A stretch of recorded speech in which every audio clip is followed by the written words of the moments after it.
me Z and T, cause I'm the best in the game. I got the fame, the style that isn't lame. Hey, is there a cassette tape anywhere?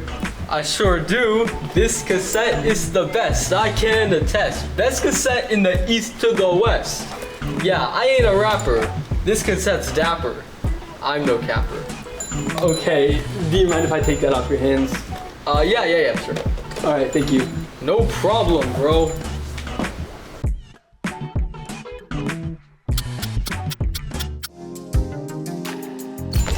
And this is this week's Closet Classics.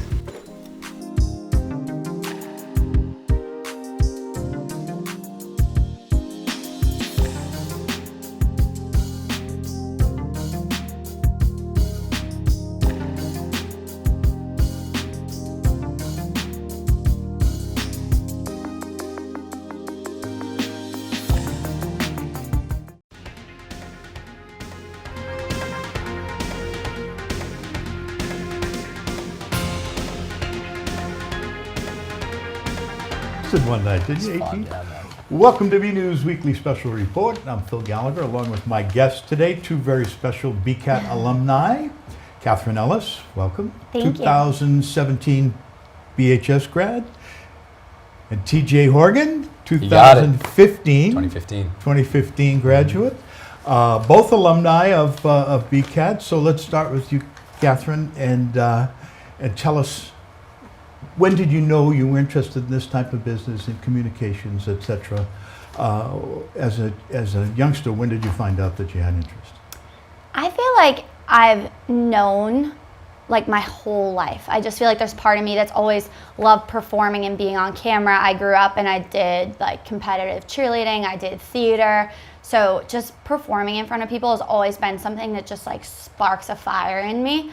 So I've always known that I wanted to do something on camera or in front of people, in front of a live audience. I never knew exactly what it was, but I feel like my first opportunity to really try out something in this field was the end of my senior year at BHS. BHS offers a program where you can do an internship instead of going to classes the last quarter of school, and that's when I joined BCAT, was that opportunity. So I got to do that instead of classes, and I just loved every second of it. It's when I first learned how to use a camera. I got taught how to film with the cameras here. I got taught how to use editing softwares, all the Adobe packages, and I just loved everything about it. And just getting to do it on my own, I think really helped, because I had to teach myself a lot, but then if I ever needed help with anything, BCAT was always there to give me teaching advice and everything that I needed. So I just loved it. And then I felt like once I started to learn editing behind the camera and filming, I started to learn about what was needed on camera and tried to teach myself that and do all of those things. So I think I miss being on camera, so then I just started to try to do things on my own where I could get on camera. And now, wasn't your biggest production here the BHS Hockey Retro, I think, was your full production, right? Yeah, I did. Behind and front, yep, on the side. I did all the filming. I got to do interviews in the studio, and that was my first time ever doing an interview with somebody. And even though it was off camera, I learned so much, and I loved being able to create a story with my own questions and my own people that I picked. And I got to get all the hockey players here in for interviews, and it was so much fun. And I got to make their end of the year banquet video for the team. And it was so much fun to do, but then I think the best part was after. I got emails from parents, texts from parents, and even head coach Bob Conceição texted me, and he was like, I just want to let you know, in all my years of coaching here, that is the most amazing video we've ever seen. He said it brought tears to his eyes, and that was just like the best feeling for me, and I was like, this is it, I love this. Well, the digital age for historical value too, for the kids, for all the sports teams here. So let's stop there, because then we'll go on to your collegiate experience, your intern experience, etc. Let's start with you. You weren't a Video Voyager. Did you start that early in middle school? I don't think I was ever officially in the Video Voyager club, but I was always in something or other on stage. Like Kat, it started with like the love for performance and love for acting and just being animated. And that was a lot of theater. And then I went into improv in high school, which was a blast. And then I realized we had this amazing resource in the back of the school, right in our own school. And I came in and talked to Jen, and the rest is history. I mean, BCAT can foster like pretty much any interest in any realm of television or film production, and it just absolutely blossomed. Now, were you also engaged in the off-camera activity? Did you do as much as Katherine did as far as the editing and camera work, She etc.? blew me out of the water. That video that she was telling us about, that's where you really hone your love for impacting a community, I guess, is when, I was with BCAT and doing the football away games, the basketball games, and the hockey games in the broadcasting aspect. Right, you were the voice of the Devils there for a while. It was fun to get animated, and with Phil Arcaro, Lord knows you have to be animated with it. Shout out to Phil.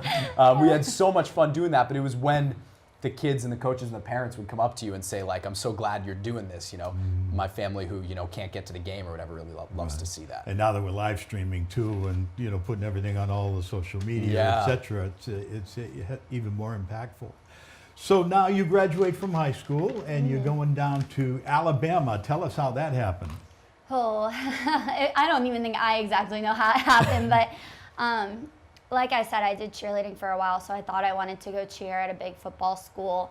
And something that I always think about now is that when I was in high school, I didn't really have my priorities straight. I really focused on like the extracurriculars and everything that a typical high school girl thinks about, prom and this and the football game on Friday night.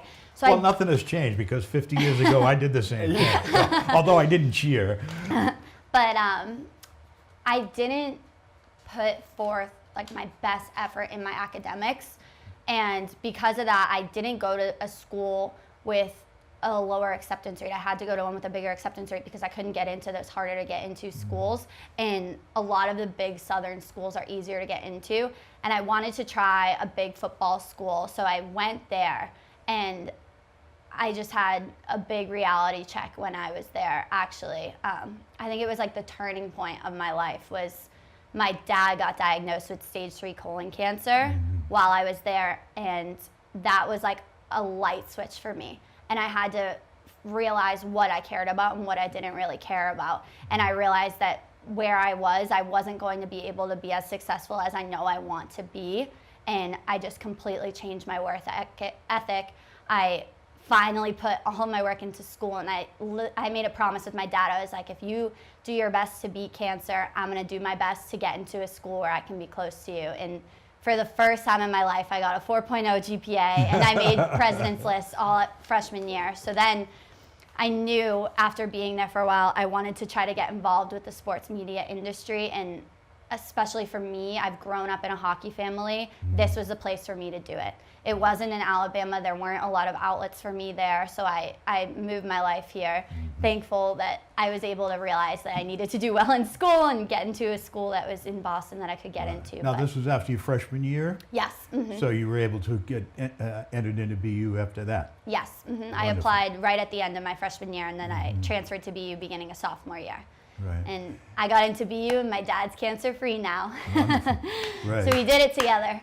Okay, DJ, tell us your matriculation up to this point. After you're out of high school, you go on to Ithaca, and for both of you, was any of your BCAT portfolio useful to you in both your job quests or intern quests, and in your ultimately now that you're in the real world working? How did that work out? I mean, I think BCAT's the reason why I got into Ithaca. I was applying for a scholarship that was based on media and community service, and all of my experience with BCAT, everything I did at BCAT was pretty much my portfolio, my case for the scholarship. I ended up getting the scholarship, going to Ithaca, knowing I wanted to be a sports broadcaster or a news broadcaster, something in the broadcasting industry. And my experience, the knowledge I gained at BCAT just was the best launching pad in the world for that. So you took communications up at Ithaca? Yeah, the major was broadcast journalism, pretty much. Yeah. And what were you doing up there as far as the internships were concerned? What outlets were you working at? Right. I had I had an internship at WCVB here, my summer after my sophomore year, summer after my junior year at Ithaca. I interned, I did like a pseudo internship freelance gig at a really small market, Elmira, New York, WENY. Elmira, I know it. 30 minutes south of Ithaca, and man, that experience was amazing too. And it was like I was thinking about like all my time at BCAT, just the ability to use the cameras, go out and film, and then that was put to the test in Elmira, where I was just Jack of all trades. They let me be so autonomous, with that, and hone my creativity with cameras and editing, as well as on air a little bit too, and that was pretty much my launching pad for where I am now in Hawaii. Great. Well, we're going to get into that. Why you ever left Hawaii to come back to 20 degrees and 70 degrees? It was crazy. No. So you come back to BU and you get internships. And what was your BCAT portfolio of any use to you in that? Oh, absolutely. I think that even there's the stuff that was on paper, on my resume, on my portfolio is the video that I did, but the experience that I had from it, that was way more than anything I could put on paper. And I think that really is what got me my job with the hockey team, was that they were able to see how much I was able to do independently and how quick I was able to learn from BCAT, and that I knew how to do all these things that people who didn't even know how to do there.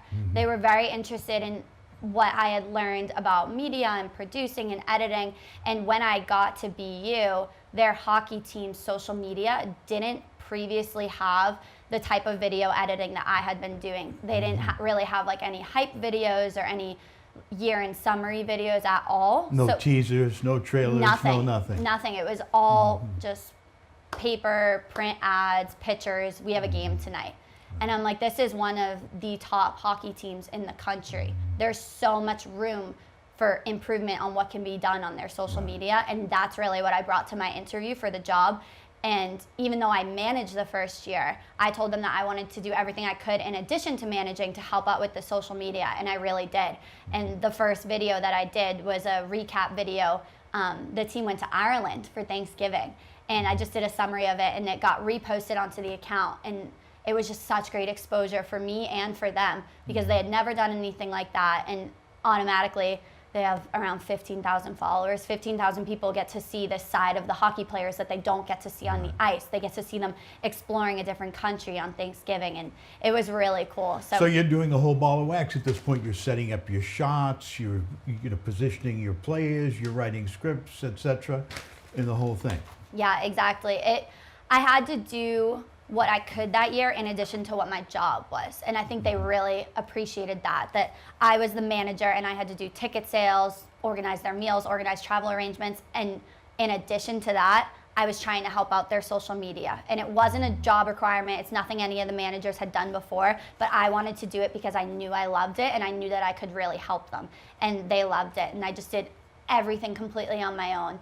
And now, just from when I started last year to now, there are 2 new video production jobs that exist for BU Athletics that didn't even exist in the past. And just you can go on their social media and see the transition from last year to this year. So you're bringing value added. You're not only filling the role, but you're bringing value added to the organization. Yeah, it's incredible that 2 full-time jobs were created, and I get to work with those people now, and I love them. And you're still in school. You're a junior. Yes. Right. So you're kind of busy. Yeah, definitely busy. And how about that 4-0? Are you doing that up in the Northern Kingdoms? I'm doing good. I'm doing good. Okay. I'm gonna graduate, Dad. I'm gonna graduate.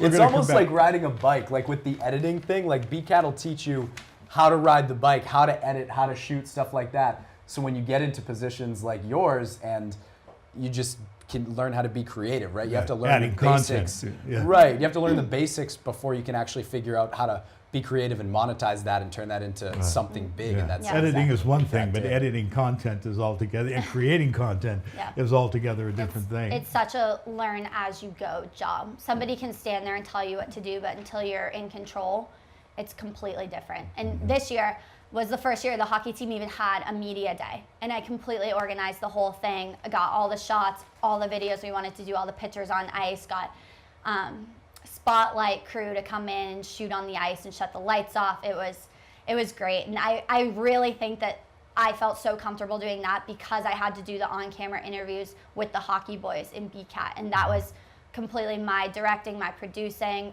BCAT asked me what I wanted to do, and I said this boy, these questions, and they're like, all right, we're hitting record. The only difference between BCAT and the pros is that you got a pro hockey player instead of a high school hockey player, right? I mean, it's all the same thing. Yeah. Everything works the same way. So you come out of Elmira. Yeah. Okay, what happens after that gig?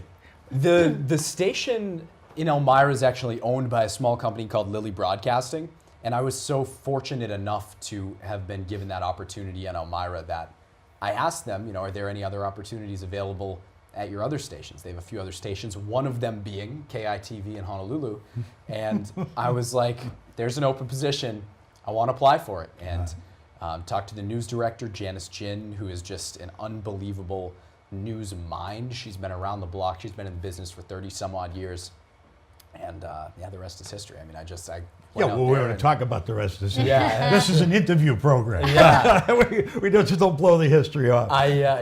So what are you doing down there? I know you want to do a stand-up. Of course, you've been doing that. Yeah. You've been doing stories.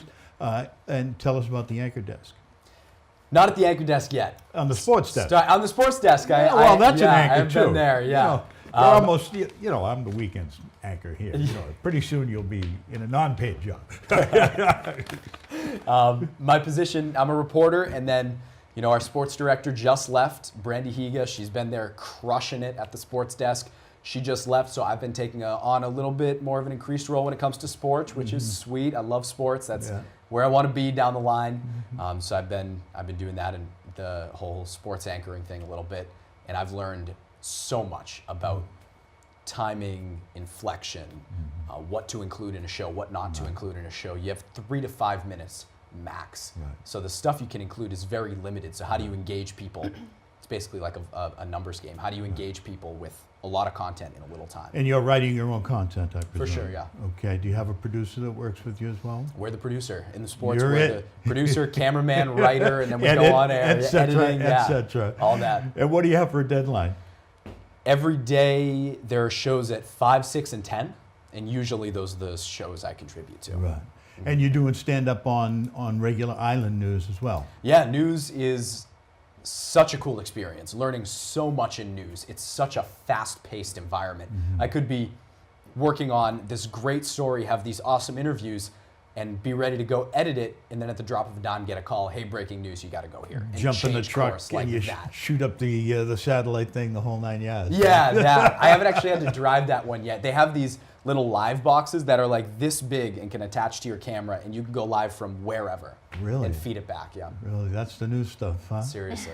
So what's your favorite story down there? Have you done any volcano stories? No, I haven't done any volcano stories. There's a lot of environmental stories. Everybody's really close to their environment, really close to the land, the animals, things like that. So environmental stories really are important down there, I would say. Tiger sharks, I presume, and surfing. I suppose I haven't you've done a surfed couple yet. You haven't surfed? I know. Shame on you. I know, seriously. Haven't surfed yet. Soon, though. I'll get up the courage. I'll get up the courage to do it. Oh, my God. So you're back here for a week on vacation? Yeah, my first vacation since I started out there. Had to, see the family, grandparents, all that. Sure, Yeah. but you couldn't pick like, the springtime or beautiful New England fall. You got to come in the Seriously. middle of January. I brought the weather with me, though. It's Yeah, right. 70 degrees 70 the past couple degrees. days. Yeah, and then snow this morning. Yeah. Can you believe it? Only Welcome in New to England. Boston. Yeah, exactly. So now tell us about your internships. You had a number of them, 7 or 8, correct? Yeah, it's pretty crazy. I think since I graduated from Burlington High School, I've had an internship until right now, and I still have one. So it's crazy. I've done one every summer, spring, fall, winter, a couple at a time sometimes.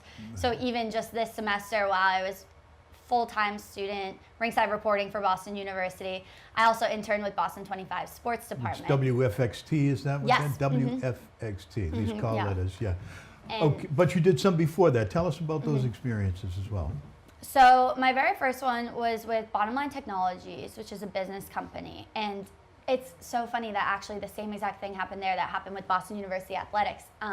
My dad was roommates with the CEO of the company. So they were just golfing. He's like, oh, what are your kids doing this summer?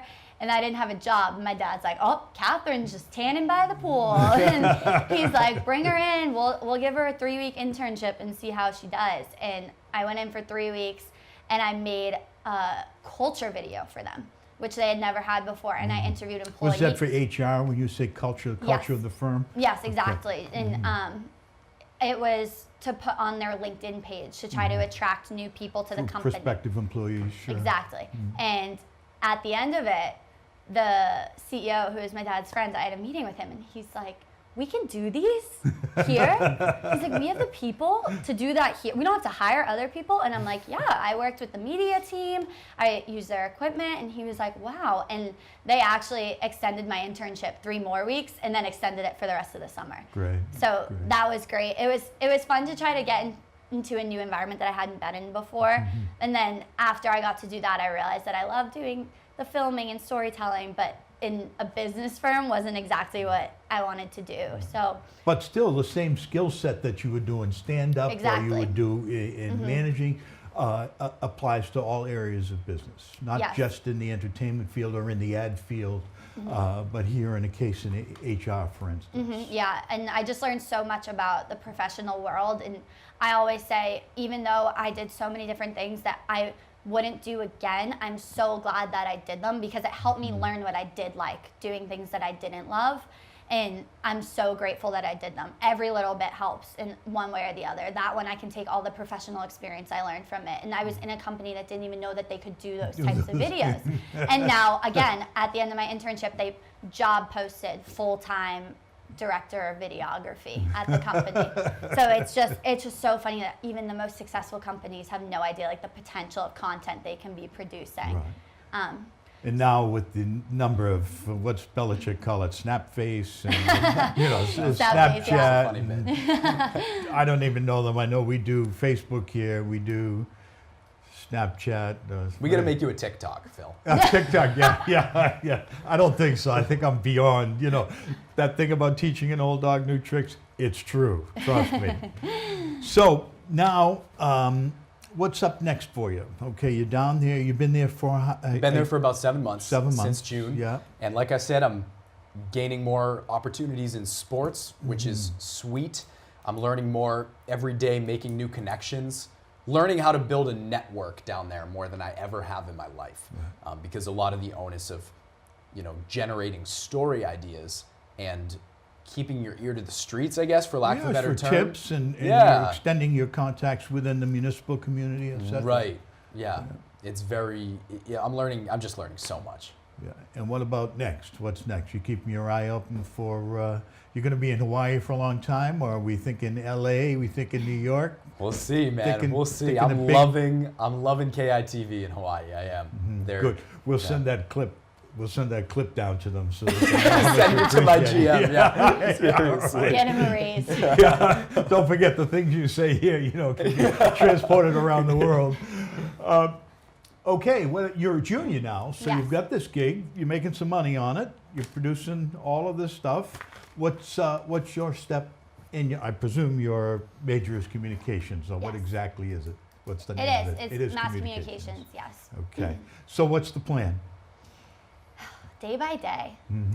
Honestly, it's crazy to think where I am right now. I didn't know I was going to be here a year ago today. A year ago, I was managing the team, and I looked at the ringside reporter every single game, and I'm like, I would love to have her Well, when you job. say managing the team, and that always means lugging equipment and things of that sort. But you're thinking, oh, it was that? Oh, yeah. Oh, Oh, yeah. No way.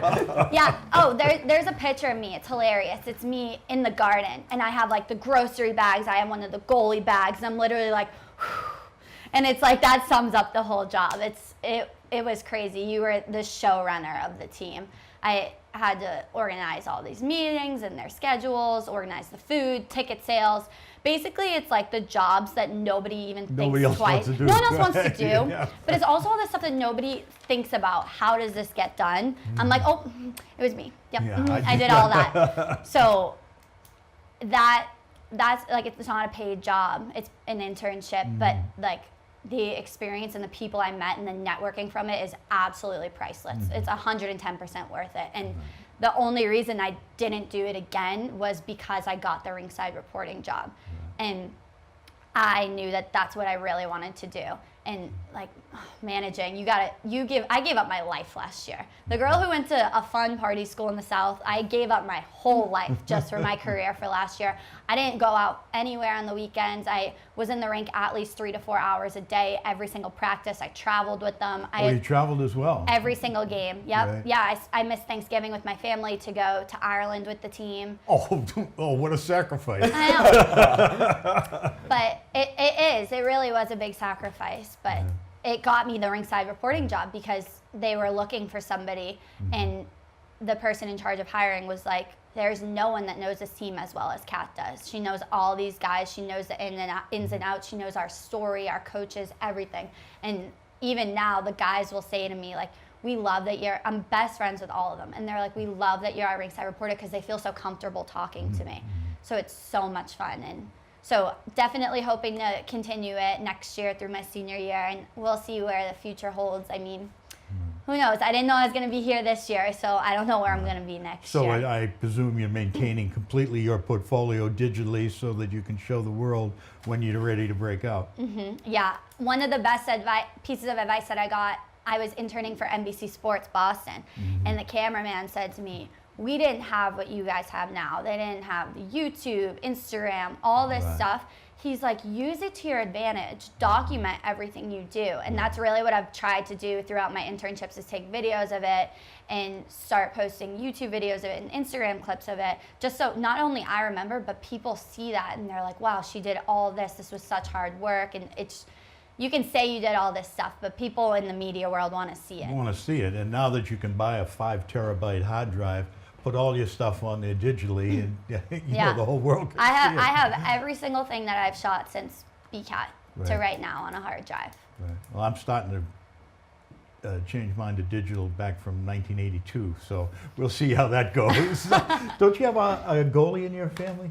Yes. Yeah. My dad was the goalie at Boston College. Okay. And my brother actually was one of the captains of Harvard hockey. So we have 3 of the 4 teams at the Beanpot covered. And your prediction, who's the Beanpot winner this year? BU. That's BU. it. Yep. BU. See, everything gets recorded for Yep. history. Oh, I know. About a minute left. Tell us your overall plan, and then both of you give us your advice to some youngsters who are out there who are interested in your business.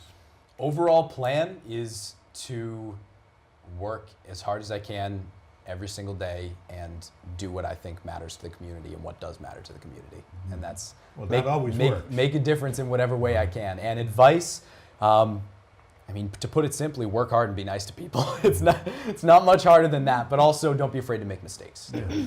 Not a bad mantra. Yeah. How about you, Katherine? If I had any piece of advice, it would be to people who think that you're not going to get where you want to get. And I channel it back to an assembly my senior year. We had representatives from BU, BC, and Yale come in to talk to my class about their acceptance rates and your GPA you needed, your SAT scores. And I stayed in that assembly for 10 minutes before I left because I was like, I'm not going to get into these schools. I can't even apply to these schools. There's no point. And now I'm at BU, and I really have my dream job, and I'm still in school. And nobody who is ringside reported has still been a student in BU before. So just because it might not happen now doesn't mean it won't happen in the future. Yeah. That's all I can say to anybody who might doubt themselves or might not get what they want at first. Keep working toward it, because it actually will happen. The turnaround can happen tomorrow, because there's always a tomorrow. Great. Okay, I want to thank our guests. Katherine Ellis. Thank you. TJ Horgan, 2 pretty soon to be very famous BCAT alumni. Thank you for joining us. Thank you for Phil. having us. Thank you. Good night.